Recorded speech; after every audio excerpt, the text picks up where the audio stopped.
আসসালামু আলাইকুম ওয়া রাহমাতুল্লাহ। আসরের নামাজের পর ফজরের নামাজের পর এই সময়টা আল্লাহ তাআলার কাছে অনেক দামি সময়। যদি এই সময় ছোট ছোট কয়েকটি আমল করতে পারেন তাহলে আপনার জন্য কতগুলো পুরস্কার আপনি জানলে অবাক হয়ে যাবেন।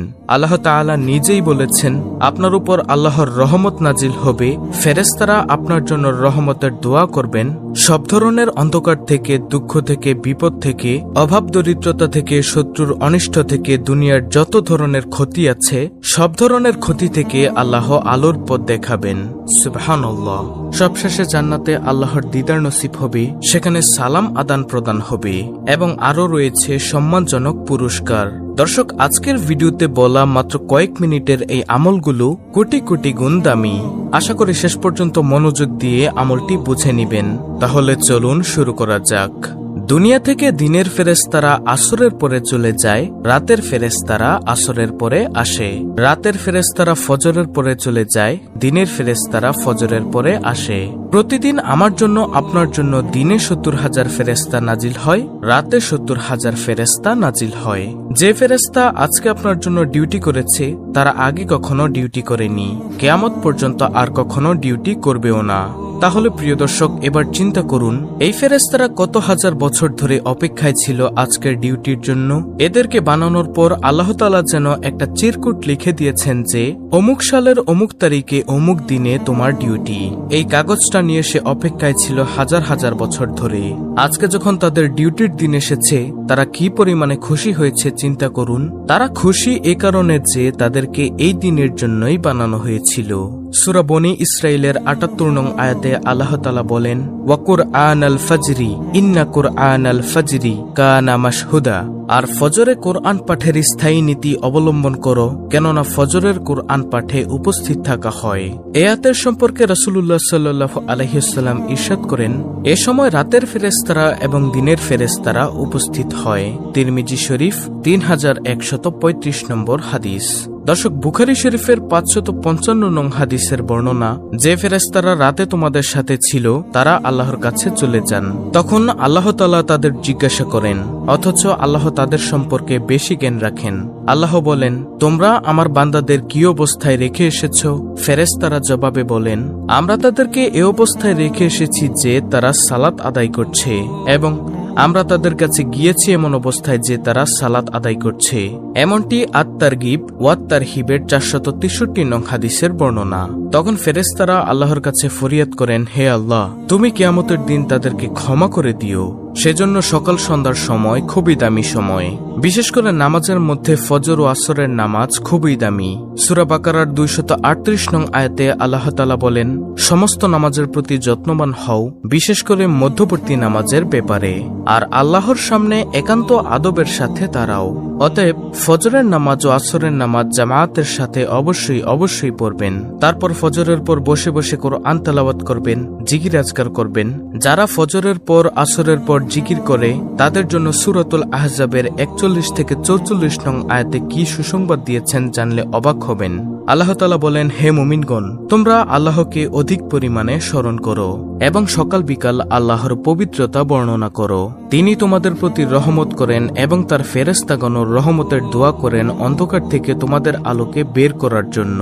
তিনি মুমিনদের প্রতি পরম দয়ালু। যেদিন আল্লাহর সাথে মিলিত হবে সেদিন তাদের অভিবাদন হবে সালাম। তিনি তাদের জন্য সম্মানজনক পুরস্কার প্রস্তুত রেখেছেন। দেখুন, যদি সকাল সন্ধ্যায় কোরআন তেলাওয়াত করেন, মাসনুন দোয়া ও জিকির সমূহ করেন, তাহলে আপনার জন্য কতগুলো পুরস্কার রয়েছে। নম্বর ১, আপনার উপর আল্লাহর রহমত নাজিল হবে, ফেরেশতারা আপনার জন্য রহমতের দোয়া করবেন, সব ধরনের অন্ধকার থেকে, দুঃখ থেকে, বিপদ থেকে আল্লাহ আলোর পথ দেখাবেন। সবশেষে জান্নাতে আল্লাহর দিদার নসিব হবে, সেখানে সালাম বা শান্তির আদান প্রদান হবে এবং আরো রয়েছে সম্মানজনক পুরস্কার। সুতরাং যত বেশি নেকি, যত বেশি জিকিরের আমল, যত বেশি কোরআন তেলাওয়াতের জন্য আমল উপরে উঠবে তত বেশি রহমত নাজিল হবে। এখন সকাল সন্ধ্যায় কি জিকির করবেন তা অনেকে জানেন না। আমি সংক্ষেপে মাসনুন আমলগুলো বলে দিচ্ছি। ফজরের পর ৩ বার সূরা ইখলাস, ৩ বার সূরা ফালাক, ৩ বার সূরা নাস পড়বেন। সন্ধ্যায় তথা মাগরিবের পরও একই আমল করবেন। আর জোহর, আসর ও এশার পরে এই ৩টি সূরা একবার করে পড়বেন। এই 3টি সূরা অর্থাৎ সূরা ইখলাস, সূরা নাস, সূরা ফালাক, এই 3টি সূরা দুনিয়ার সকল বিপদ আপদ থেকে রক্ষা কবচ। দলিল আবু দাউদ 1523, তিরমিজি 3574 নম্বর হাদিস। একবার আয়াতুল কুরসি পাঠ করবেন, তারপর 33 বার সুবহানাল্লাহ, 33 বার আলহামদুলিল্লাহ, 33 বার আল্লাহু আকবার এবং একবার এই দোয়াটি পড়বেন, লা ইলাহা ইল্লাল্লাহু ওয়াহদাহু লা শারীকা লাহু লাহুল মুলকু ওয়া লাহুল হামদু ওয়া হুয়া আলা কুল্লি শাইইন কাদির। এই দোয়াটি পড়বেন। এই তাসবিহ পড়ার সাথে সাথে সমুদ্রের ফেনা পরিমাণ গুনাহ থাকলেও তা আল্লাহ তাআলা ক্ষমা করে দিবেন। এরপর একবার পড়বেন, আল্লাহুম্মা আইন্নি আলা যিকরিকা ওয়া শুকরিকা ওয়া হুসনি ইবাদাতিক। অর্থ, হে আল্লাহ, আপনার স্মরণে, আপনার কৃতজ্ঞতা প্রকাশে এবং আপনার উত্তম ইবাদতে আমাকে সাহায্য করুন। আবু দাউদ 1522 নম্বর হাদিস। নবীজি সাল্লাল্লাহু আলাইহি ওয়াসাল্লাম তার সাহাবী মুয়াজ বিন জাবালকে বলেন, হে মুয়াজ, তুমি জীবনেও এই দোয়াটি ছাড়বে না, অর্থাৎ উপরে বলা এই দোয়াটি। সুতরাং যারাই এই হাদিস শুনছেন তাদের কাছে অনুরোধ, আপনারও জীবনে এই দোয়াটি ছাড়বেন না। এরপর ফজরের নামাজের পর 3 বার পড়বেন, সুবহানাল্লাহি ওয়া বিহামদিহি আদাদা খালকিহি ওয়া রিদা নাফসিহি ওয়া জিনাতা আরশিহি ওয়া মিদাদা কালিমাতিহি। অর্থাৎ আল্লাহর প্রশংসা সহ তার পবিত্রতা ঘোষণা করি, সৃষ্টির সংখ্যা পরিমাণ, তার নিজ মর্জি অনুযায়ী, তার আরশের ওজন বরাবর ও তার বাণীসমূহের সমান সংখ্যক প্রশংসা। মুসলিম 2726 নম্বর হাদিস, তিরমিজি 3555 নম্বর হাদিস। তারপর সকাল সন্ধ্যা 3 বার করে পড়বেন, আউযু বিকালিমাতিল্লাহিত তাম্মাতি মিন শাররি মা খালাক। অর্থ, আমি আল্লাহর পরিপূর্ণ কালেমার দ্বারা প্রত্যেক শয়তান, বিষাক্ত প্রাণী এবং প্রত্যেক কুদৃষ্টির অনিষ্ট থেকে আশ্রয় চাইছি।